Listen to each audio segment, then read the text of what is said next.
It is a curious thing to look at the stars. One sees them as tiny points of light so very far away.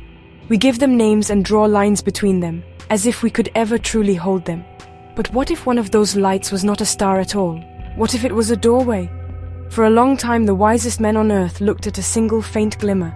It did not behave like the other stars. It seemed to breathe, pulsing with a gentle rhythm that no one could explain. It was not a star burning with fire, but a heart beating with a soft, steady light, calling out from the very edge of everything we thought we knew. The journey was long and silent. A small ship, no bigger than a house, flew through the endless dark ocean of space. It traveled past galaxies that looked like spilled jewels on black velvet. It sailed beyond the last whispers of our own universe, into a quietness so deep it felt like the beginning of a thought. The men inside the ship were brave, but they were also a little afraid. They were like children wandering away from their garden for the first time. They were searching for that glimmer, that impossible heartbeat. And then, after a time that could not be measured in days or years, they found it. Before them was not just a planet, it was a promise. It hung in the emptiness like a single perfect tear of joy. It did not spin with the frantic energy of other worlds. Instead, it seemed to float, serene and waiting. Its light was not harsh or cold, but warm, like the glow of a candle in a quiet room. The men in the ship pressed their faces to the glass, their breath fogging the view. They had spent their lives studying numbers and charts, but none of their books had prepared them for this. They had discovered a secret, a place that should not exist, yet was more real than anything they had ever touched. As their small ship drew closer, a feeling washed over them, a feeling that had no name. It was not excitement, nor was it fear. It was a sense of coming home. It was the feeling a man has when he finds a well in the desert after a long, thirsty walk. The planet seemed to recognize them, to welcome them without a single word.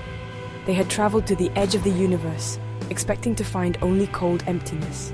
Instead, they found a gentle warmth, a silent invitation. They were no longer explorers charting the unknown. They were guests arriving at a place that had been waiting for them all along. Stepping onto the surface of this world, which they named Lumina, was like stepping into a dream.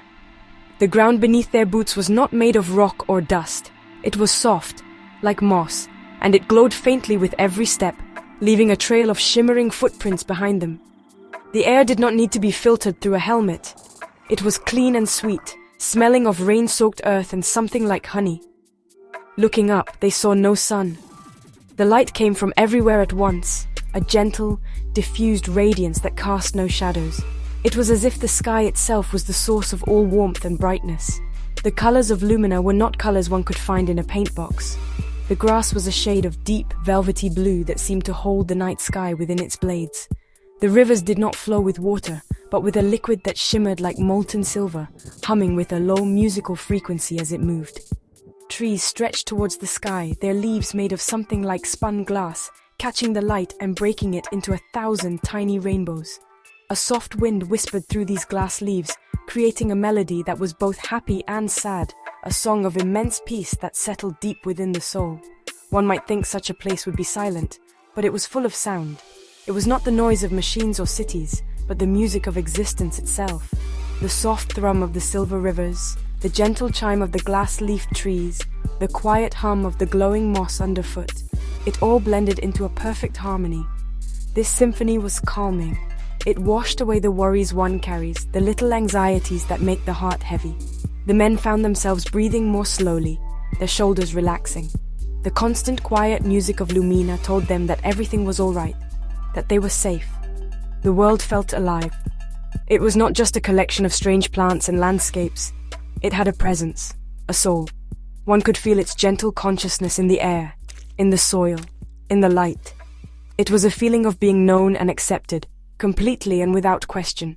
The planet did not judge them for being small or fragile. It seemed to understand the loneliness of their journey. It offered them its beauty not as a spectacle, but as a comfort. On Lumina, one did not feel like a conqueror or an observer. One simply felt like a part of its beautiful, breathing whole.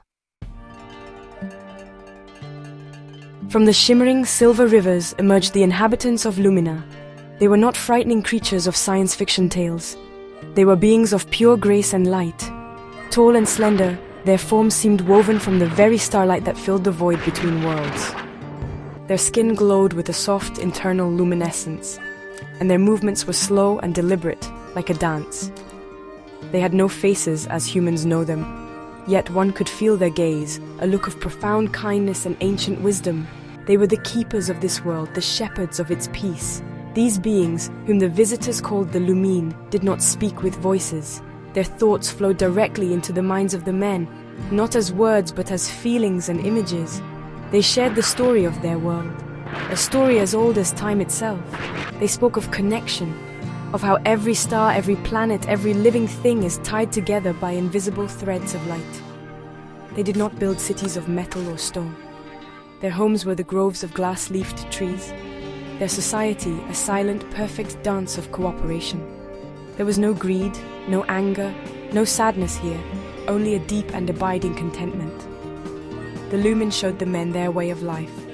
They tended to gardens where flowers bloomed with petals of pure light, each one singing a different beautiful note. They guided the shimmering rivers with gentle gestures, ensuring that every part of the land was nourished. Their purpose was simple: to care for their world and to listen to the song of the universe. They saw the humans not as intruders, but as lost children who had forgotten their own song. They welcomed them, offering them fruits that tasted like captured sunlight and water from the silver rivers that cleared the mind of all clutter. In their presence, the men felt a profound sense of humility. These gentle beings possessed a wisdom that humanity had lost, or perhaps had never known. The Lumen understood that true strength is not in power but in gentleness. It is not in owning but in caring. They showed the visitors that a world could thrive not on competition, but on harmony. Their society was a testament to the idea that the greatest treasures are not things one can hold, but the peace one can feel and the connection one can share. The Lumen were not just inhabitants, they were the planet's heart made visible.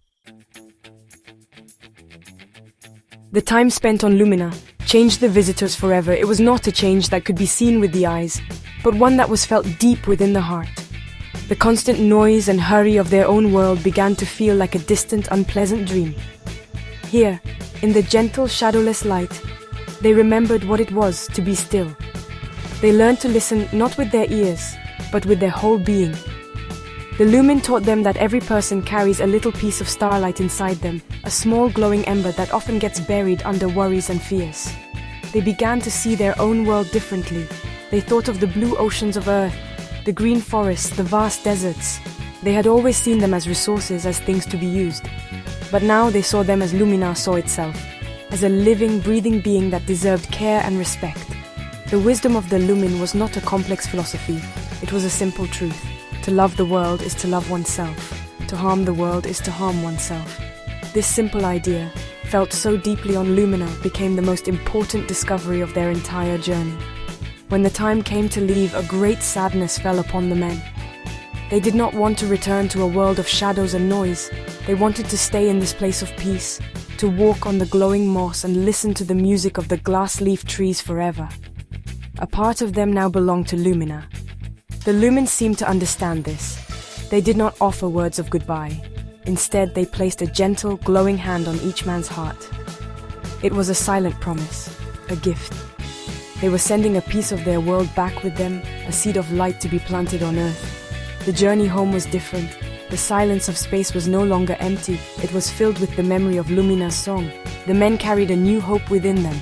They knew that even in the darkest corners of the universe, such beauty and kindness could exist. This knowledge was a star to guide them. Their mission was no longer to explore, but to share. They had to tell humanity that we are not alone, not in the way we thought. They had to tell us that another world, a gentler world, is possible, and that the journey to that world begins not in a spaceship, but in the quiet spaces of the human heart.